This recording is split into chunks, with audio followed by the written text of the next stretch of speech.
Welcome in, quick hitters. Welcome in, Goodymo short crew. Well, there's been some interesting events that went on Monday. As y'all know, tropical storm Hurricane Beryl went through Texas. So before we start, I just want to send my thoughts and prayers to everybody that's been affected. The flood areas, millions of people without power. Just don't want it to turn into hours to days.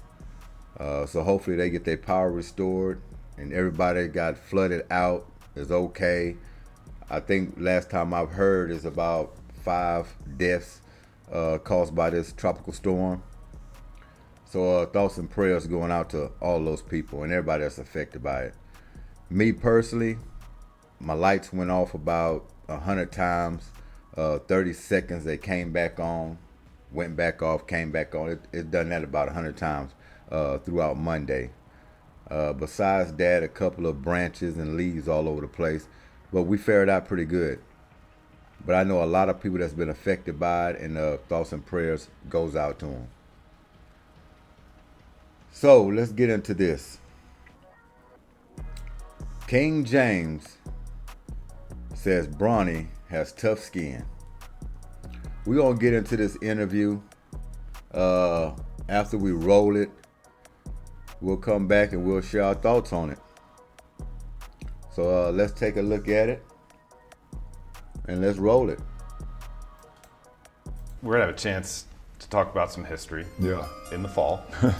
With the 55th pick in the 2024 NBA Draft, the Los Angeles Lakers select Bronny James. LeBron James and Bronny James will not only be the first teammates to be father-son duo in league history. It's the first time it's ever happened, period.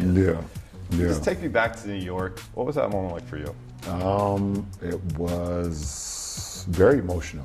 It was very emotional to hear. I mean, that's been his dream for quite a while. He says he wants to play in the NBA, and then he had an opportunity to talk to his agent, Rich Paul, and Rich asked him what is his ultimate goal in this whole thing. And he said, I just want to hear my name called. And for it to happen, with us all being together and him being able to hear his name called in the NBA draft, is like a moment that we will never, ever forget.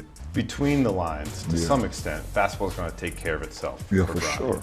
But outside of those lines, he's starting to have some of the same arrows slung at him that you had when you were a teenager.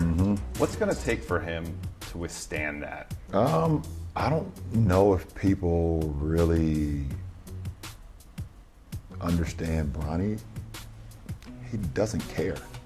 I actually cared a little bit when I came in. I wanted people to like me, and some of the things that people were saying about me, it kind of bothered me early on in my career. I let it get to me.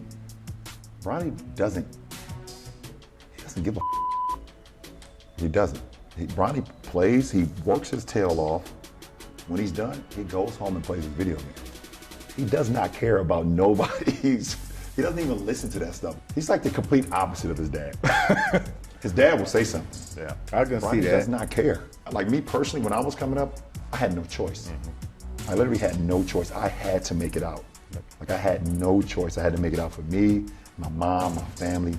Bronny has all the choices in the world. So it's like a whole nother, people don't understand how hard that is in the commitment.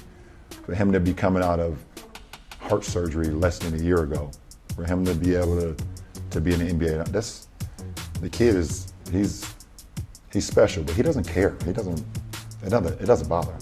We have breaking news. Just 6 days after drafting Bronny James, the Lakers have signed his father. You signed a new contract with the Lakers. It potentially could take you through 23 seasons in the NBA, which is a pretty good number. Yes, it is good. It's a great number. Do you think this could be the last deal you ever signed as an NBA player? I mean, it could be.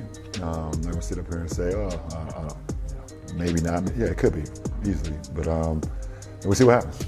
Rich Paul told me leading up to you signing that deal that you'd be willing to take a pay cut to sign an impact player. But here we sit, Klay Thompson's with the Dallas Mavericks, DeMar DeRozan's with the Sacramento Kings. What do you think happens?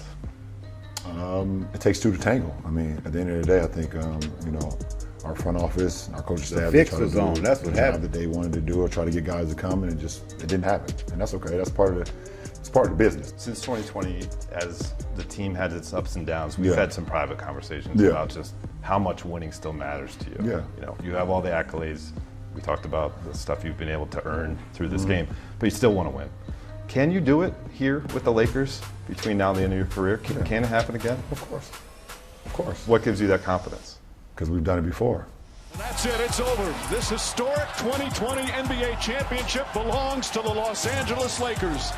The Lakers conquer the bubble, and banner number 17 will soon hang in the rafters. We still have two guys who commit every single day, myself and AD. We commit to excellence and commit to winning. We're not that far off. You know, we were 1 year removed from the Western Conference Finals. This past year didn't go as well as we would like, but we're not that far off. And there's so many teams in the league, you know, so many. Well, for starters, this whole NBA draft rubbed people the wrong way. All the players, everybody's associated in the league.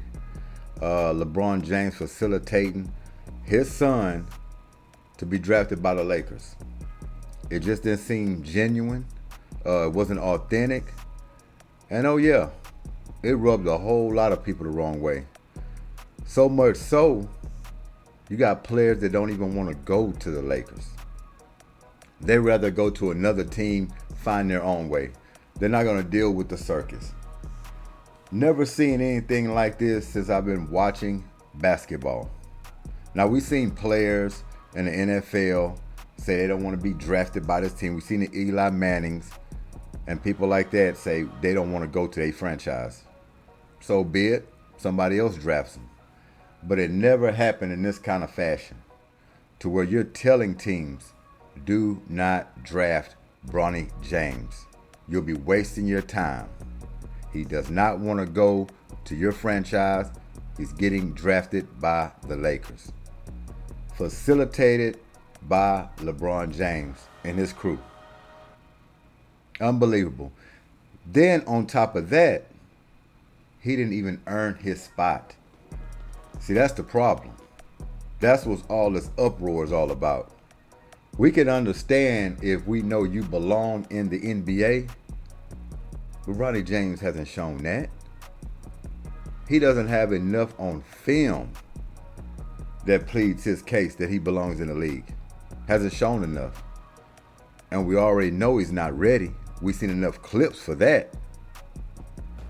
So yeah, this whole situation not only rubbed me the wrong way, but rubbed all of America the wrong way. A lot of people are not going to speak on it, but a lot has.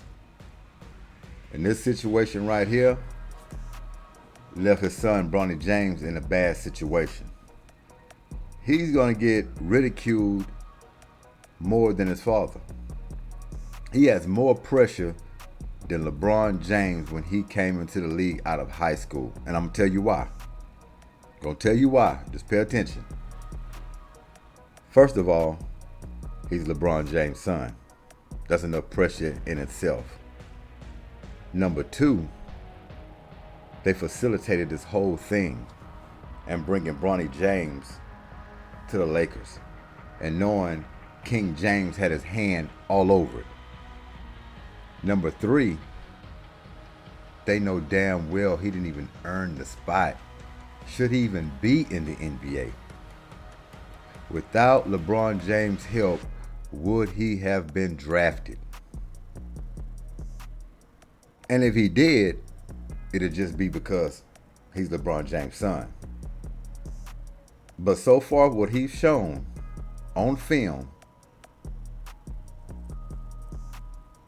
doesn't say drafted.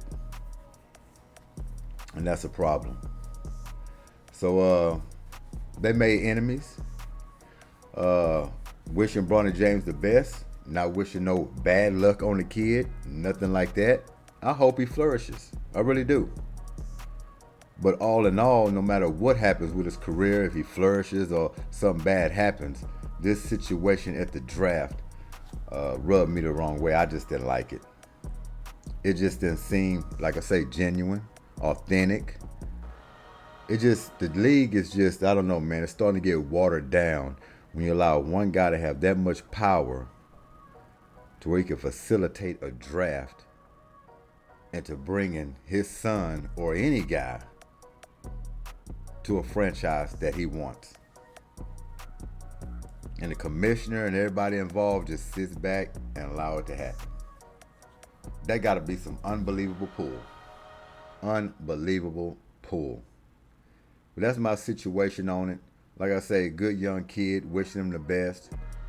But he got played a bad hand, and his father's to blame for it. He said Bronny's got tough skin. We're going to find out soon enough. Soon enough.